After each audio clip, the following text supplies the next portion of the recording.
আজকে আমি লাউ পাতা ভর্তা বানাবো। এই ভর্তাটা আমার খুবই পছন্দের। এটা হলে যেন ১ প্লেট ভাত নিমিষেই শেষ করা যায়। তো চলেন আপনাদের সাথে শেয়ার করি। এখানে লাউ পাতা কেটে ধুয়ে আমি সিদ্ধ করে নিয়েছি। সাথে অনেকগুলো রসুনের কোয়া আমি এখানে দিয়ে ভেজে নিয়েছি। আর কাঁচামরিচ, পেঁয়াজও ভেজে নিয়েছি। আর ভর্তার মধ্যে আমি মাছ দিব। তাই মাছ ২ টুকরো নিয়ে ভালোভাবে হলুদ লবণ দিয়ে মেখে এগুলোকে তেলে ভেজে নিয়েছি।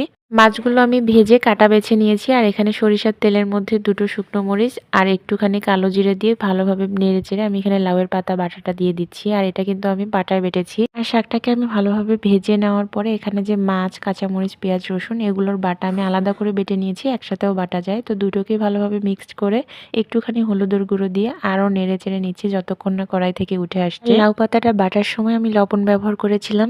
নামানোর সময় আমি কিন্তু একটু সরিষার তেল দিয়ে তারপরে নামিয়ে নিয়েছি। আর এই তো গরম গরম ভাতের সাথে যদি এই ভর্তাটা খাওয়া যায় তাহলে যেন আর কিছুই লাগে না। এটা এতই মজার। আমার মতো যারা ভর্তা পছন্দ করেন তারা বাসায় একবার হলেও ট্রাই করে দেখতে পারেন।